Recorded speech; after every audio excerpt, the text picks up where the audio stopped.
হচ্ছে। এই বর্ষাকাল এলেই আকাশের এই অবস্থা থাকে সারাদিন। কদিন ধরে তো জয়া দিদিকেও দেখি না। এই তো জয়া দি, আরে তোমার তো আয়ু আছে বলতে হবে জয়া দিদি। আমি কেবল তোমার কথাই ভাবছিলাম। আমার কথা আবার ভাবার কি আছে শুনি? আরে তুমি আমার প্রতিবেশী, তোমার আপদে বিপদে তো আমরাই আগে যাব। কদিন ধরে তোমাকে দেখছি না, তাই ভাবছিলাম। সে কথা আর বলিস না। আমার হাড়কিপ্টে শ্বশুর আছে না, তার জন্য কোথাও যে শান্তি আছে নাকি? দুদণ্ড চোখের আড়াল হলেই রান্নাঘরে গিয়ে চাল ডালের হিসেব করে। হিসেবই হওয়া তো ভালো, এত করে বিপদ আপদ হলে পরে কাজে লাগবে। কাজে লাগবে না ছাই বলি, আমাদের কি কম আছে নাকি? যেভাবে হিসেব করে খেতে হবে, বসে খেলেও আমাদের কিছু কমবে না। আমাদের কি আর তোদের মতো গরিবই হাল নাকি? তুমি তো আমাদের প্রতিবেশী দিদি, আমাদের সাথে এভাবে কথা বলা কি ঠিক? এত ঠিক বললে আমাকে শেখাতে আসিস না। কে বলেছে যে আমাদের সাথে আগ বাড়িয়ে সম্পর্ক করতে? আমরা পাশাপাশি দুই বাড়ির মানুষ, প্রতিবেশী হিসেবে তো তোমাদের আমাদের মিলেমিশে থাকা দরকার। এত মেলামেশার দরকার নেই বাপু আমার। আমাদের সাথে তোদের যায় নাকি যে এত মিলে চলবো? আমরা কিন্তু প্রতিবেশী হিসেবে তোমাদেরকে আপন মানুষের মতোই ভাবি। তুমি কেন এমন করো আমাদের সাথে, বুঝি না। এত বুঝে কাজ নেই তোর, এখন যা তো, নিজের কাজে যা। আমাকে আমার কাজ করতে দে। বুড়োটা বাড়ি আসার আগে লুচিগুলো ভেজে নি, না হলে এসে যদি দেখে ডুবো তেলে লুচি ভাজছি, তবে তেল নিয়ে ট্রাঙ্কে তালা মেরে রাখবে। মা, ও মা, তোমার রান্না কত দূর হলো? দাদু তো সে কখন ঘরে বসে জল খাবারের জন্য কথা শোনাচ্ছে। তো দাদু না পাড়ায় হাঁটতে বেরিয়েছিল, এর মধ্যে আবার চলেও এসেছে। হ্যাঁ, এসেই তো চা জল খাবারের জন্য আমাকে পাঠালো তোমার কাছে। তোমার রান্না কত দূর হলো মা? রান্নার খবর পরে নিবি, আগে তেলের শিশিটা এখানে রাখ, আর এই বড় ঢং ওইখানে লুকিয়ে রাখ। এ মা, তুমি আবার বড় তেলের ঢং বের করেছো? দাদু শুনলে এক্ষুনি দক্ষ বাজাবে। বেশি কথা না বলে যেটা বলছি সেটা আগে কর, না হলে তো দাদু এখানে চলে আসলে আবার কথা শোনাবে আমায়। এ বাড়ির একটা মানুষ যদি একটু কাজের হতো। ননিকে সেই কখন পাঠালাম আমার জল খাবারের জন্য। আরে এখনো এলি না কেন? এই যা, দাদু তো রান্নাঘরে চলে এসেছে। কি বৌমা, তেলের ড্রাম থেকে একটু একটু করে তেল নিয়ে তেলের শিশিতে ভরে রাখতে বলেছিলাম না তোমায়? তুমি তো দেখছি তেলের সাগর নিয়ে বসে আছো। এ বাবা, আসলে লুচিগুলো ভাবলাম ফুলকো করে ভাজি, তাই একটু তেল বেশি দিয়েছিলাম। তাই বলে এভাবে তেলের সাগরে লুচির স্নান করাবে? আর ময়দার পাত্র থেকে ময়দা পড়ে আছে কেন মেঝেতে? ময়দা নামাতে গিয়ে একটু মেঝেতে পড়েছে আর কি। আপনি ঘরে যান, আমি এক্ষুনি ননিকে দিয়ে আপনার জলখাবার পাঠিয়ে দিচ্ছি বাবা। হ্যাঁ, আমাকে পাঠিয়ে সংসারের সব জিনিসের এভাবে অপচয় করবে আমার চোখের আড়ালে, তাই না? আজকে থেকে তার হবে না। এবার থেকে রান্না করতে হলে আমার থেকে সব জিনিসপত্র মেপে মেপে আনবে। ঠিক আছে বাবা, আপনি যেমনটি বলবেন তেমনই হবে। এখন ঘরে গিয়ে বিশ্রাম করুন, আমি আপনার জলখাবার পাঠিয়ে দিচ্ছি। হ্যাঁ, যাচ্ছি। আয় ননি দিদি ভাই, তুই আমার সঙ্গে আয়। হাতে করে তেলের বড় ডংটা আর ময়দার পাত্রটা নিয়ে আয় তো। এবার থেকে যা লাগবে আমার থেকে চেয়ে নেবে যত সব। এই বুড়োটা যে কবে পটল তুলবে, বুড়োটার জন্য আমি সংসার করে একটুও শান্তি পাই না। সারা দিন রাবণের গোষ্ঠীর জন্য রান্না করা, আর একটু পান থেকে চুন খসলে কথা শোনায় আমাকে। কি হয়েছে গিন্নি? একা একা গজগজ করছো কেন? খেতে এসেছো, চুপ করে খেয়ে যাও তো দেখি। খাবার ফেলে আমার মাথা খেও না আর তোমরা। যা বাবা, আমি আবার কি করলাম? মা রেগে আছে বাবা, এখন তুমি মাকে কিছু বলো না। সকাল দাদু রান্নাঘরে গিয়ে মাকে বকা দিয়েছে। বাবা আবার কি বললো তোমাকে? কি আর বলবে, তোমার বাবা কিপ্টেমিতে সারা গায়ের সবার থেকে জয়ী হবে। শুধু সারা গায়ে নয়, সারা দুনিয়ায় তিনি জয়ী হবেন। আবার শুরু করলো? আজকে আবার বাবা কি করেছে শুনি? সকালবেলা আমি লুচি ভাজতে ডুবো তেল কেন দিলাম, সেই নিয়ে সে কি তুলকালাম কাণ্ড।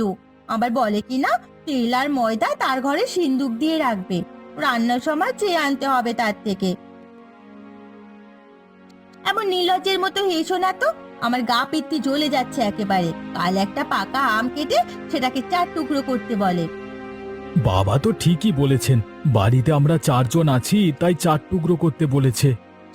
তা করলেই তো ভালো হতো। আমার ভাগে কেবল আমের আটি জুটেছে, সেটাও আবার তিনি চেটে পুটে পরিষ্কার করে দিয়েছেন।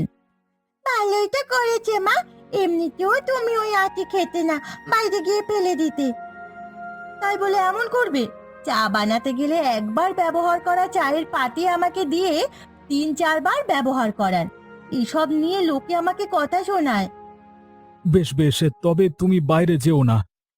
এই বাড়িতে শান্তিতে থেকে একটু নিঃশ্বাস নেবার উপায় আছে নাকি যে সারাদিন বাড়িতে থাকবো? তোমার বাবার জন্য কেবল বাতাস খেয়ে বেঁচে থাকলেই হলো। আসতে বলো মা, দাদু শুনতে পেলে এই বাতাসও কিন্তু ভাগ করে দেবেন, তখন আর শান্তিতে নিঃশ্বাস নিতে পারবে না।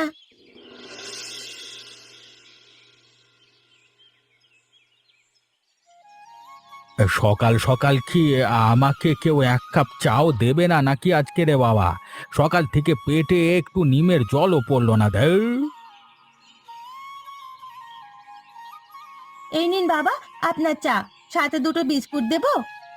এই না না বৌমা, এখন বিস্কুট খেয়ে ফেললে আবার বাড়িতে কেউ এলে তাদের সামনে দেবে কি? আর হ্যাঁ, চায়ে চিনি কম দিয়েছো তো? জি বাবা, চায় চিনি দুধ সবই কম দিয়েছি, আপনার কথা মতোই চা বানিয়েছি আমি। তা বেশ ভালো করেছো। বৌদি, ও নানি, কোথায় গেলি তোরা সব? এ কি, তুই এখানে, তাও আবার ব্যাগ হাতে? তা কি ব্যাপার কি? বড্ড তোমাদের কথা মনে পড়ছিল বাবা, তাই চলে এলাম। এসেছিস ভালো কথা, তা আবার এত বড় ব্যাগ হাতে নিয়ে এসেছিস কেন? আর আমাদের কোনো খবর না দিয়েই চলে এসেছিস কেন? ও মা, বাবার বাড়িতে আসবো, তার জন্য আবার আগাম বলে আসতে হবে নাকি আমায়? হ্যাঁ, How to use high RAM prices to my advantage. Use Pocket Broker. তোর বৌদিকে তো আমি মেপে চাল দিয়েছি দুপুরে রান্নার জন্য, এখন তুই খাবি কি শুনি? কেন বাবা?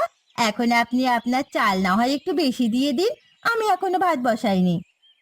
না না, কোনো চাল বেশি দেওয়া দেওয়ি হবে না, যা দিয়েছি তাই রান্না করো, ওই ভাতেই সবাই ভাগ করে খেলে হয় যত সব। আচ্ছা, আর কিপটে বুড়ো, একে উচিত শিক্ষা না দিলে আর হচ্ছে না। কি ভাবছো এত বৌমা? এখন যাও যাও, তোমরা ঘরে যাও, দেখি শান্তিতে দুদণ্ড এই কাগজ পড়বো সেই উপায়ও নেই। চলো বৌদি, আমি না হয় বাবার ভাগের ভাত থেকে কিছুটা ভাত খেয়ে নেব। আহা, শখ কত আমার খাবারে ভাগ বসাবে? যা এখন আমার চোখের সামনে থেকে যা, যত সব। কি গো বৌদি, এই সকাল থেকে দেখছি চুপচাপ কাজ করে যাচ্ছ, আমি আসাতে তোমরা কেউ খুশি হওনি বুঝি? তোর বাবার বাড়িতে তুই এসেছিস, আমি অখুশি হবার কে বাপু? আর বেশি কথা বললে তোর বাবা না জানে আমার কথার উপরেও কার্পণ্য করে বসেন। বাবা আগাগোড়াই একটু এমন। আমি তো ভাবছি যে কারণে এসেছি সেটা বললে না জানি বাবা কি বলে বসে আমাকে। কি কারণে এসেছিস শুনি? বলবো বলবো, রাতের খাবারে সবাই খাবার টেবিলে আসো তখন বলবো। কই গো বাবা, গোপাল দা, কোথায় গেলে তোমরা? খাবে না নাকি তোমরা? তুইও বসে পড় কমলা, সবাইকে একসাথেই খাইয়ে দি। ঠিক আছে বৌদি। কি একটা কাজের জন্য এসেছিস বললি তখন? এখন তো তোর দাদা বাবা সবাই এখানে আছেন, এখন বল দেখি। ও হ্যাঁ, যে কাজের জন্য এসেছিস সেটা তো বলাই হলো না এখনো। আসলে কাজটা আমার বাবা আর দাদার সাথে। আমাদের সাথে তোর আবার কি কাজ শুনি? আসলে বাবা, তোমার জামাই তো নতুন ব্যবসা দিয়েছে জানোই, বেশ ভালোই চলছিল ব্যবসাটা, কিন্তু হঠাৎ করে মূলধনের অভাবে মুখ টুবড়ে পড়েছে। আমার কিছু টাকা লাগতো। কত টাকা লাগবে তোর? তুই চুপ থাক, কত টাকা লাগবে তোর? হ্যাঁ, আহা, যেন এবারে রাজার ভান্ডার নিয়ে বসেছিস। টাকা লাগবে তো আমার কাছে এসেছিস কেন রে? তোমাদের থেকে টাকা চাইতে আমি আসিনি বাবা, আসলে আমি এসেছিলাম আমার ভাগের জমিটা যদি আমায় দিয়ে দিতে, তাহলে সেটা বেচে সেই টাকা ব্যবসায় লাগাতাম আর কি। কে তোর এত বড় সাহস? তুই কিনা আমার জমিতে ভাগ বসাতে এসেছিস? বলি আমি কষ্ট করে জমি জমা করেছি, এভাবে তোদের দান করবার জন্য নাকি? তোমার অবর্তমানে তো সব আমাদের দুই ভাই বোনেরই বাবা। এখন যেহেতু কমলার দরকার, তো কমলাকে ওর অংশটা দিয়ে দিলেই তো হয়। তোমাকে না বাবা চুপ থাকতে বললো? তুমি আবার একবার এ কথা কেন বলতে যাচ্ছ? আমি বেঁচে থাকতে আমার থেকে একটা কানা করিও তোরা কেউ পাবি না। এখনই তোরা আমার মৃত্যুর অপেক্ষায় থাকিস। ছি ছি ছি ছি, তোদের মতো কুলাঙ্গার সন্তান আমি জীবনেও দেখিনি। থাক বাবা, তুমি শুধু শুধু রাগ করো না। আমি কি এমন জিনিস চাইলাম? আমি তো কেবল আমার ভাগের সম্পত্তি চাইলাম। তোর খাবার সময় এত কথা আমার ভালো লাগে না। বৌমা, আমার খাবারটা আমার ঘরে পাঠিয়ে দাও।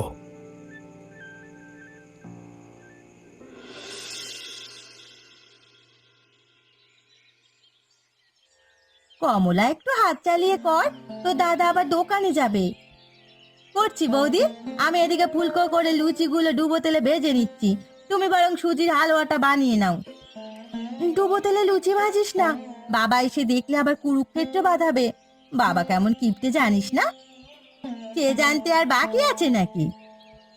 জয়াদি, ও জয়াদি, বাড়িতে আছো নাকি? দেখতেই তো পাচ্ছিস রান্না করছি, তা আবার এত কথা শুধনের কি আছে শুনি? আসলে এসেছিলাম একটা কথা বলতে তোমাদের। কি কথা শুনি? কাল তো আমার ছেলেটার গালে ভাত, তাই একটু ছোটখাটো ভাবে ভাত আর ঝোল মাংসের আয়োজন করতে চাইছি। করবি তো কর, আমাকে কেন এখানে বলতে এসেছিস শুনি? কি হয়েছে বৌমা? রান্নাঘর থেকে এত চেঁচামেচির আওয়াজ কিসের? আরে মালামা, কি হয়েছে? আসলে কাল আমার ছেলেটার গালে ভাত কাকামশাই, তাই আমি একটু ভাত আর মাংসের ঝোলের আয়োজন করব। সেই জন্য আপনাদের নিমন্ত্রণ করতে এলাম। ওসব প্রতিবেশীর মাংসের ঝোল খেতে আমাদের বয়েই গেছে। তুমি চুপ থাকো বৌমা। তুই কোনো চিন্তা করিস না মালামা।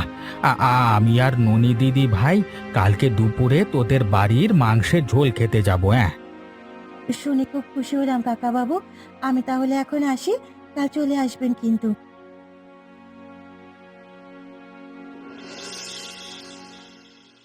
ওগো, তুমি সবার পাতে ভাত আর সবজি ডাল দিয়ে দাও। আমি বরং মাংস আর মাংসের ঝোল দিয়ে দিই সবার পাতে। কিন্তু হারান কাকা আর ননি তো এখনো এলো না। এই তো আমরা চলে এসেছি মালামা। হ্যাঁ, তোর ছেলের গালে ভাত আর আমরা আসবো না তা কি করে হয়? প্রতিবেশীর একটা দায়িত্ব আছে না? আর তোমার যা রান্নার হাত কাকিমা, বাড়িতে তো হিসেব করে তেল ডাল দিয়ে রান্না হয়, সে মজা পাই না। তাই তোমার হাতে সুস্বাদু মাংসের ঝোল খেতে চলে এলাম। ভালো করেছিস মা, তোরা আসাতে আমি খুব খুশি হয়েছি। এখন হারান কাকার সাথে খেতে বসে পড়, আমি তোদের পাতে ভাত আর মাংসের ঝোল দিচ্ছি। প্রতিবেশীর হাতের যদি হয় ঝোল মাংস, তবে না এসে কি পারা যায়? সকাল থেকেই রান্নার গন্ধ ম ম করছে আমাদের সারা বাড়িতে। চল দিদি ভাই, তাড়াতাড়ি বসে পড়ি আমরা।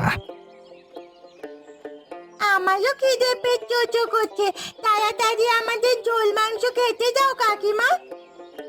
এখনই দিচ্ছি মা, একটু সবুর কর। কই গো, ভাত আর সবজি ডাল দাও এখানে, আমি ঝোল মাংস দিচ্ছি।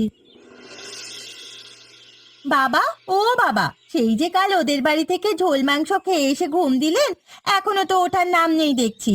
এদিকে সকাল থেকে জল খাবার বানিয়ে বসে আছি আমরা। ও বাবা, বাবা, দাদা, বৌদি, তোমরা সবাই এদিকে এসো। বাবা যে কোনো কথা কইছে না, কোনো সাড়া শব্দ নেই যে। কি হয়েছে কমলা, এভাবে চিৎকার করে উঠলি কেন? ওরে দাদা, বাবা যে আর নেই আমাদের মাঝে, বাবা যে আমাদের ছেড়ে চলে গেছে। সে কি বলছিস তুই কমলা? বাবা চলে গেছে মানে?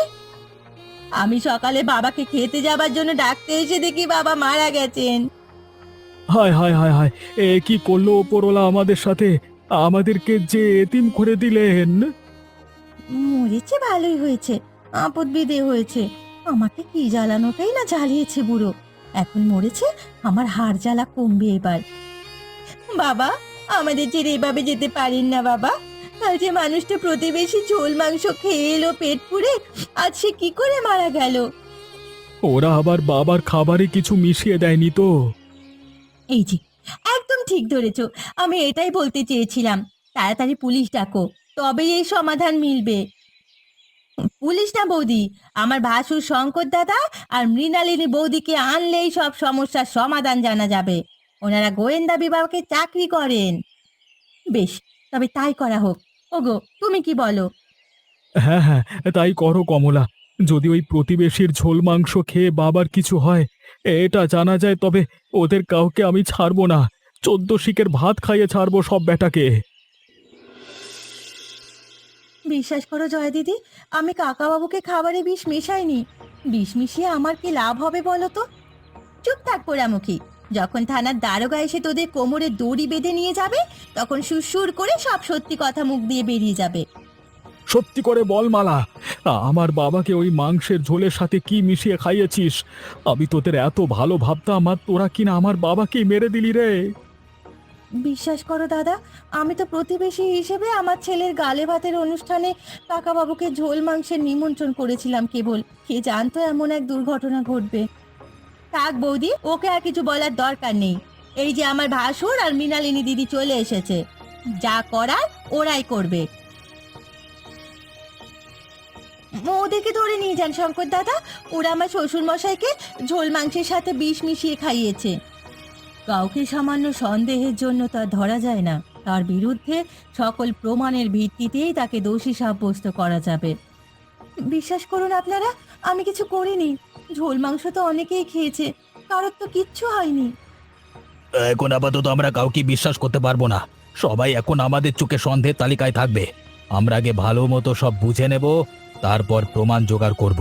তাহলে বোঝা যাবে কে হত্যাকারী। আমার বাবার খাবারে যে বিষ মেশালো, তাদেরকে তোমরা বড় শাস্তির ব্যবস্থা করে দেবে দাদা। তুমি চিন্তা করো না কমলা, আমরা যখন একবার এসে গেছি তখন এর সমাধান করেই যাব। এখন সবাই যার যার ঘরে যাও, আমরা প্রয়োজন মতো সবার সাথে দেখা করব। কি গো, সেই কাল থেকে তো আমরা এই রহস্য নিয়ে ঘাটাঘাটি করছি, কিন্তু কোনো তো সমাধান পেলাম না। তুমি কিছু পেলে গো? কেসটা বড্ড জটিল, বুঝলে গিন্নি। আশেপাশে খোঁজ খবর নিয়ে যা শুনলাম, তাতে মালার পরিবার খুবই সজ্জন। আরে ওরা এই কাজ করতে পারে না, আর এর পেছনে ওদের কোনো স্বার্থ নেই। তবে কি এই বাড়ির কেউ এই কাজটা করেছে? আমিও এটাই সন্দেহ করেছি। শুধু এক জায়গাতেই জটলা পাকাচ্ছে। হারান বাবু প্রতিবেশীর বাড়ির ঝোল মাংস খেয়ে এসে ঘুমিয়েছেন, আর পরের দিন তাকে মৃত পাওয়া যায়। বাড়িতে তো উনি কিছুই খায়নি। যা খেয়ে এসেছে প্রতিবেশীর বাড়ি থেকেই খেয়ে এসেছে। এতে করে সন্দেহের আঙুল কেবল ওদের দিকেই ওঠে। সেই জন্যই তো আমি কোনো সিদ্ধান্ত নিতে পারছি না। আর মালার বাড়িতে আমি কালকে রাতে গিয়ে সবার সাথে কথা বলে এসেছি। কারোর কথায় সন্দেহজনক কিছু মনে হয়নি আমার। আসবো কাকু?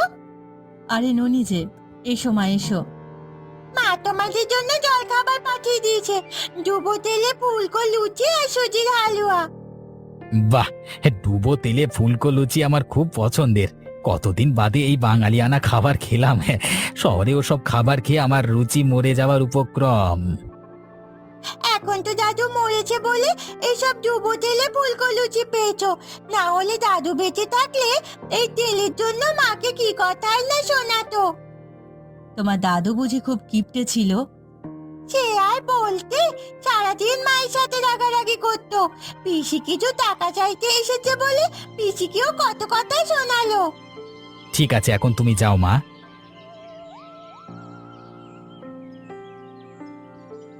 আমি কিছুটা আঁচ করতে পেরেছি ব্যাপারটা গিন্নি। মনে হচ্ছে কালকের মধ্যেই আমরা আসল খুনিকে ধরতে পারবো। কিভাবে? চলো আমার সাথে। হারান বাবুর ঘরের খাটের পাশেই কিছু একটা দেখেছিলাম আমি। এখন গেলেই দেখা যাবে।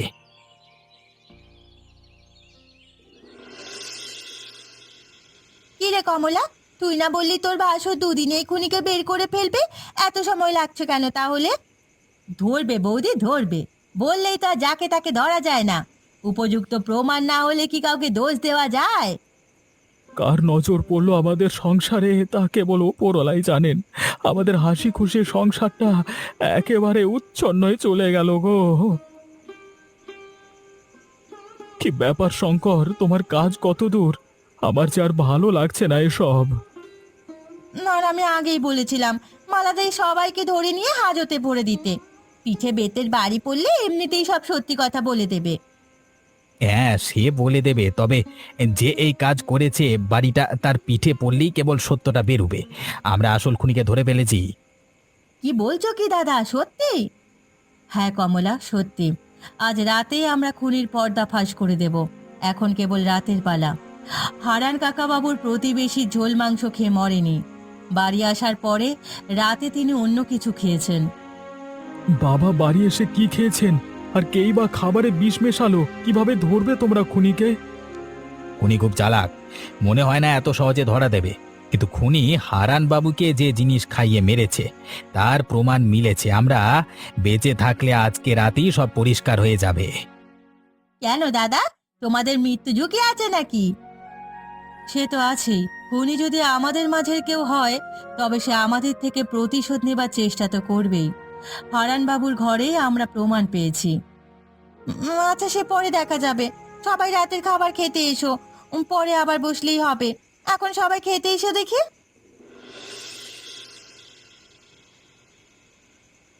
সবাইকে তো বলে দিলাম যে প্রমাণ মিলেছে, কিন্তু এদের মাঝে কেউ তো খুনি হলে আমাদের উপরে আক্রমণ করবে। আরে, আমিও সেটাই চাই গিন্নি। খুনি কেবল এই ভুলটা করে বসুক, তাহলেই সব পরিষ্কার হয়ে যাবে। এখানে দুধের গ্লাসটা কে রাখলো? বাহ, রাতের বেলায় খাবার পরে এক গ্লাস দুধ খেলে ভালো ঘুম হবে। দাঁড়াও, কি করছো কি তুমি? এটা তো খুনির কোনো ফাঁদও হতে পারে, তাই না? আরে তাই তো। তাহলে এক কাজ করো, এই দুধটা ফেলে দিয়ে আমি গলা ধরে ছটফট করব, আর তুমি দরজার আড়ালে লুকিয়ে পড়বে। হ্যাঁ, খুনি ঠিকই ওত পেতে আছে আশেপাশে। চলো তবে তাই করা যাক। হায় হায় হায় হায়, আমি এ কি খেয়ে ফেললাম? আমার গলা বুক জ্বলে যাচ্ছে। খুব এসেছিলে আমাকে ধরতে, তাই না? এবার নিচে মরো। বুড়োটা আমার হাড় জ্বালিয়ে মেরেছে, আর মরে গিয়েও আমাকে জেলে যাবার ব্যবস্থা হচ্ছে। হ্যাঁ, এবারে কিভাবে প্রমাণ করবে? হ্যাঁ, আমি তো সব দেখে আর শুনে নিয়েছি। সেটাই কি যথেষ্ট প্রমাণের নয়? মানে, তুমি এখানে এলে কিভাবে? আমরা সবাই আগে থেকেই জেনে গিয়েছি বৌদি। রাতে খাবার পরে একমাত্র তুমিই যেতে বাবার ঘরে দুধ দিয়ে আসতে। শঙ্কর যখন বলল প্রতিবেশীর ঝোল মাংসে কিছু হয়নি, বাবা বাড়িতে এসে কিছু খেয়েছে, তখনই আমার সন্দেহ হয়েছে। কারণ রাতে বাবা দুধ ছাড়া কিচ্ছু খায় না। তাই ছোট্ট করে তোমার জন্য একটা ফাঁদ পাততে হলো আমাদের, আর সেই ফাঁদে তুমি পা দিলে। আমার ভুল হয়ে গেছে, আমাকে তোমরা ক্ষমা করে দাও। আমি তো সুখে শান্তিতে সংসার করতে চেয়েছিলাম। কি না করেছি এই সংসারের জন্য। তারপরেও বাবা দিনরাত আমায় কথা শোনাতেন। আর সেজন্য তুমি দাদুকে মেরে ফেললে মা? এখন আমায় কে আদর করবে দাদুর মতো? তাই বলে তুমি বাবাকে মেরে ফেলবে? আর দোষ দিয়েছো বেচারি প্রতিবেশী মালার উপরে? মালা কোথায়? ওর কাছে আমাদের ক্ষমা চাইতে হবে। মালা আর তার স্বামীকে আমরা থানায় পাঠিয়েছি পুলিশ আনার জন্য। প্রতিবেশী ঝোল মাংসের দোষ হয়েছে, তাই এই কাজ প্রতিবেশীর হাতেই করাতে চাই আমরা। আর এমনই মজার মজার গল্প দেখতে আমাদের চ্যানেলকে সাবস্ক্রাইব করতে ভুলবেন না।